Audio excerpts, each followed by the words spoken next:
তামান্না তাদের দিলের মধ্যে থাকে না, অর্থের প্রতি তাদের কোনো লোভ থাকে না। স্বাভাবিকত তারা রাসূল করিম সাল্লাল্লাহু আলাইহি সাল্লামের অনুসরণ করে থাকে।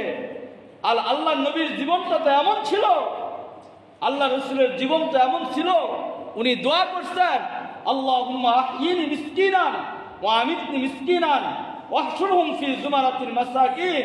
ওগো আল্লাহ, আপনি আমাকে দরিদ্র হিসাবে দুনিয়াতে জীবিত রাখেন, এবং আমার যখন মৃত্যু আসবে তখনও যাতে আমার সম্পদ না থাকে, এবং কিয়ামতের ময়দানে যারা দরিদ্র ওদের মধ্যে আমি নবীকে উঠাই।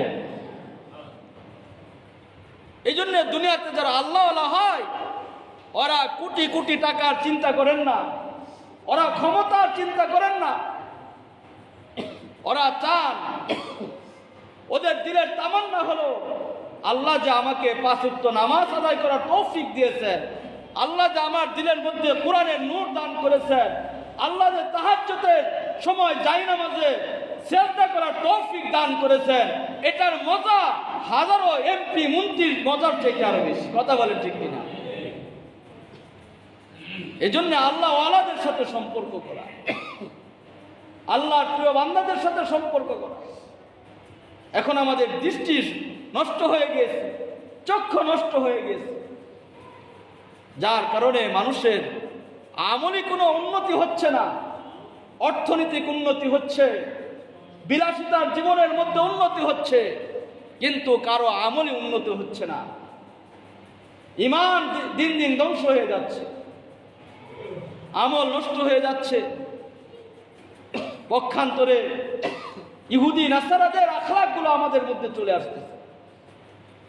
এই জন্য মুহতারাম হাজরিন, কিয়ামতের ময়দানে মানুষের অনেকগুলো আফসোস থাকবে, অনেকগুলো আফসোস থাকবে। তার মধ্যে বড় একটা আফসোস হলো দুনিয়াতে যারা অসৎ মানুষের সাথে সম্পর্ক করেছে, দুষ্ট মানুষের সাথে সম্পর্ক করেছে, বেআমলি মানুষের সাথে সম্পর্ক করেছে, সুদখোর, মদখোর, চাঁদাবাজ, অহংকারী লোকদের সাথে যারা সম্পর্ক করেছে, কিয়ামতের ময়দানে এই সকল লোকদের বড় আফসোস হবে। তারা কি আফসোস করবে? তারা বলবে, হায়, যদি আমরা আজকে দুষ্ট মানুষের সাথে সম্পর্ক না করে, দুনিয়াতে যদি খারাপ মানুষের সাথে সম্পর্ক না করে, যদি আল্লাহ ওয়ালাদের সাথে সম্পর্ক করতাম। আবু জাহেল আফসোস করবে, হায়, যদি আমি মক্কার নেতাদের সাথে সম্পর্ক না রেখে মুহাম্মদুর রাসূলুল্লাহর সাথে সম্পর্ক করতাম, আজকে তো আমাকে জাহান্নামে যাইতে হইত না। আবু লাহাব আফসোস করবে, উতবা আফসোস করবে, মক্কার কাফেররা আফসোস করবে যখন দেখবে সে হাফসা গোলাম হযরতে বিলাল রাসূলের সাথে সময় দেওয়ার কারণে, নবীজিকে মুহাব্বত করার কারণে জান্নাতবাসী হয়ে গেছে। সে মক্কার মানুষ, কুরাইশ বংশের মানুষ হওয়ার পরেও মুহাম্মদ সাল্লাল্লাহু আলাইহি ওয়াসাল্লামের সাথে সময় না দেওয়ার কারণে, নবীজিকে মুহাব্বত না করার কারণে স্থায়ী জাহান্নামী হয়ে যাচ্ছে। আল্লাহ তাআলা বলেন, ইয়াউমা ইয়া'আদ্দু যালিমু আলা ইয়াদাইহি ইয়াকুলু ইয়া লাইতানি ইত্তাখাযতু মা'আর রাসূলি সাবিলা ইয়া ওয়াইলাতা লাইতানি লাম আত্তাখিয ফুলানান খলিলা লাকাদ আদাল্লানি আনিয যিকরি বা'দা ইয জাআনি ওয়া কানা আশ-শাইতানু লিল ইনসানি খাযুলা। আল্লাহ পাক বলেন, কিয়ামতের ময়দানে জালেমরা আফসোস করবে, অনেক বেশি আফসোস করবে। আফসোস করতে করতে নিজের হাতকে কামড়াইতে থাকবে আর বলতে থাকবে, হায়, যদি আমার জীবনে যদি আমি রাসূলকে বন্ধু হিসেবে গ্রহণ করতাম, আমি যদি নবীজিকে বন্ধু হিসেবে গ্রহণ করতাম। কিয়ামতের ভয়াবহতার ময়দানে মানুষগুলো যখন পিপাসার্ত হবে, আল্লাহর হাবিব তার প্রিয় বান্দাদেরকে, তার প্রিয় উম্মতদেরকে, আল্লাহর প্রিয় বান্দাদেরকে নিজ হাতে হাউজে কাউসারে পানি পান করাবেন।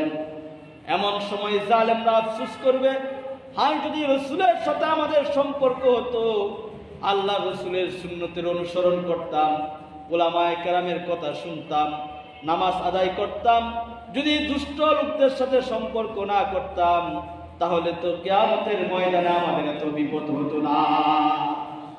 আফসোস করবে আর বলবে, হ্যাঁ যদি আমি অমুকের সাথে বন্ধুত্ব না করতাম, কাফেরের সাথে বন্ধুত্ব না করতাম, নাস্তিকের সাথে বন্ধুত্ব না করতাম, সুদখুরের সাথে বন্ধুত্ব না করতাম, জুয়াখুরের সাথে বন্ধুত্ব না করতাম, আমার বন্ধুত্ব যদি ভালো মানুষের সাথে হইতো তাহলে তো আমার এত ক্ষতি হইতো না। এই জন্য মুহতারাম হাজিরিন, সহবত বড় এক দামি জিনিস। সহবত দ্বারা এটা সকলেরই দরকার। একজন আলেম ততক্ষণ পর্যন্ত পরিপূর্ণ আমলি হতে পারেন না যতক্ষণ পর্যন্ত আল্লাহওয়ালাদের সহবতে না যায়। একজন আলেমই যখন পারেন না, সাধারণ মানুষ তো অনেক দূরের কথা। এই জন্য সহবতের প্রয়োজন। প্রতিদিন অল্প সময় হলেও কোনো আল্লাহওয়ালা খুঁজে খুঁজে তাদের সাথে সময় দেওয়া। আমাদের জামানায় তো এখন এমন অবস্থা, কেউ যদি মারা যায় দেখবেন তখন অনেক বড় বুজুর্গ হয়ে যায়।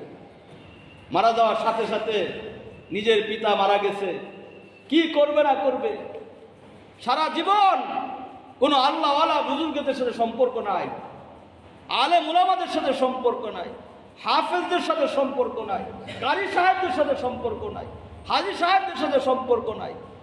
কিন্তু পিতা মারা গেছে, এখন সব হুজুর দাওয়াত দিয়ে পিতার জন্য দোয়া করে। কি লাভ হবে? এই দোয়া দ্বারা কি লাভ হবে? অথচ দাওয়াত দিয়ে দোয়া করানোর কোনো প্রয়োজন নেই।